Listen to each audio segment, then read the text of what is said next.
Hello, this is Dr. Mark Goulston. In this section, you'll hear about the 7 words I've identified, which will help you connect with anyone who's feeling depressed and help them feel less alone, which will help them feel more hopeful.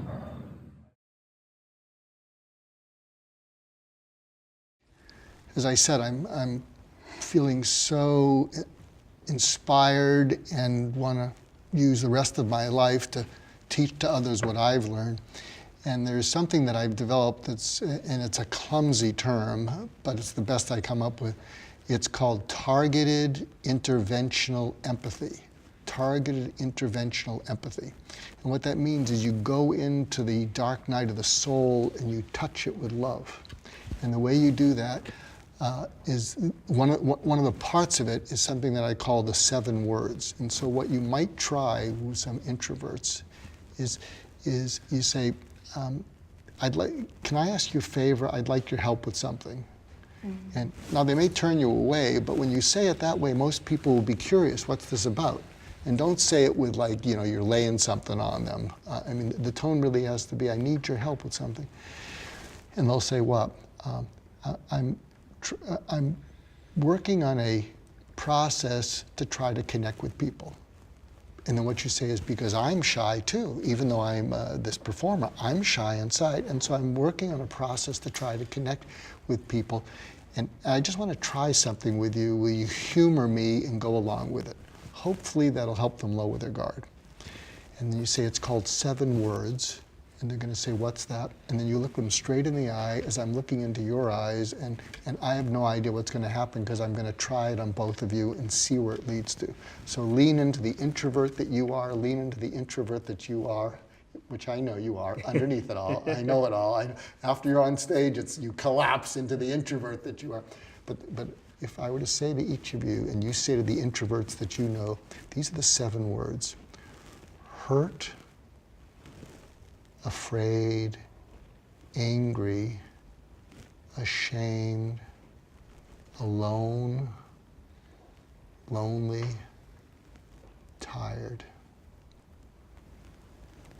Which of those speaks to you? Which of those have you felt? All of them. All of the above, especially tired. I feel like I'm tired of trying. So you could try the 7 words with your mother, because the reason it works better than questions, and that's why it's interventional empathy. When you ask someone who's down, are you depressed? They may say yes, but often it doesn't help because to them it feels like you're just checking boxes. What? Are you depressed? Are you tired? And what happens is you're using that, and it becomes a barrier between the two of you. And they feel you're doing your job, you're being a professional, but they're feeling alone and they're running out of time. They want to scream at you, don't you effing get it? By giving people words, and you could do this with your mom, you could say, I'm working on a project, and when you give people words, and see Kevin, he took them all in and he smiled at me, and he smiled because he felt connected, he felt, not just understood. He took them all in and he looked at me with these eyes like, Mark, all of them. He got tearful because he felt relief, because for that moment he didn't feel alone. Do you follow what I'm saying? And so he felt them all, and so giving people the words is different than asking them a question. In that moment, in the 7 words, you gave me permission to be open about my pain. And if I was a person who never ever spoke about my pain, and you gave me those 7 words, I immediately related to all of them in some time in my life, or many times in my life, and I would be able to, even if I didn't know you from Adam, Mark, if I just met you today, you and those 7 words would allow me to, if we went deeper into it, to be like, okay, this is how I define each of those 7 words, and this is how this hurt, this feeling alone, that tired, this is how it affected my life, and this is where it hit me most, or this is where it hits me today. And I would be able to feel a weight lifted off my shoulders because I would have been given permission to be honest and true about the things that ail me. And that's it. That's a great way to look at it. Yeah, and when I gave you the 7 words, and you give it to your mom, it's different than asking them a question. I mean, you list the 7 words, and as you go through them, they're very simple, and they're registering in their mind, and the person's relating to them. And then you do ask a question. You know, what I would say is pick one instead of even asking him a question. And Kevin was perfect, all of them. And then what happens is you can say, well, say more. Which one? Yeah. And you said tired, and you started talking about it. Well, say more about that. Well, you know, I love my mom, and she's strong. She's lost everything, and I want to give her relief to her hurt and pain, but she won't let me see her hurt and pain for me to comfort her. And I just love the heck out of her because she saved my life, and I want to somehow return the favor. And she's so frickin' stoic. You know, I just like to say, you know, Mom, let me in. I think because asking someone if they're depressed is almost like saying you're depressed. That's right. Right? It's not really a question. It's like you're assuming that and you're going, oh, you're depressed, let me ask you if you're depressed. But then there's a lot of people that don't want to relate to that word. There's a lot of people that don't want to be labeled with that word.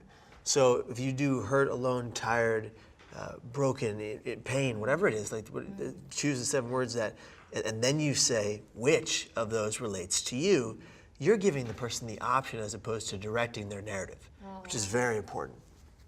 You know, as a medical doctor, here's my model for treating suicide. If you know anything about surgical wounds, which you know about, what you need to do is you go in, you clean out the wound, and you put a drain in. Why? Because the body wants to heal from the inside out. If someone's wounded and you don't put a drain in and you suture it prematurely, it gets infected. So my approach to suicide is that there's a wound in people's spirit and soul. Go in there and keep them company in the dark night of the soul. Just say, I'm going to keep you company there because you shouldn't be alone. And you leave an empathic drain in, which is never giving them advice or solutions that they're not ready for and they don't want, and they just serve you so that you can report to someone, well, these are the 5 treatment plans I gave them, which they're never going to follow. But you just stay there, and this is an interesting metaphor because not only does our physical body want to heal from the inside out if you create a clear path, our spiritual, psychological, and emotional body wants to heal from the inside out, but you need to lead an empathic drain in so they don't feel alone from the inside out.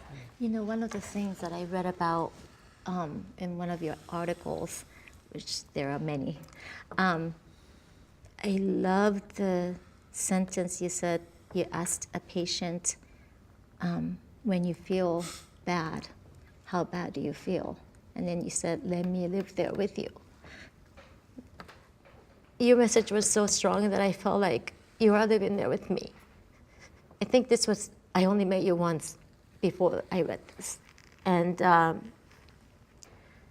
remember there was an incident where I felt discouraged that I couldn't.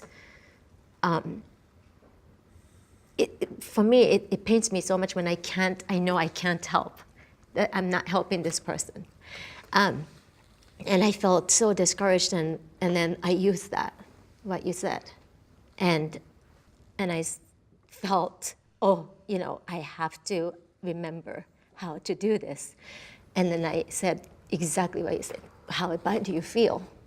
And then the person said, I'm just done, I'm done.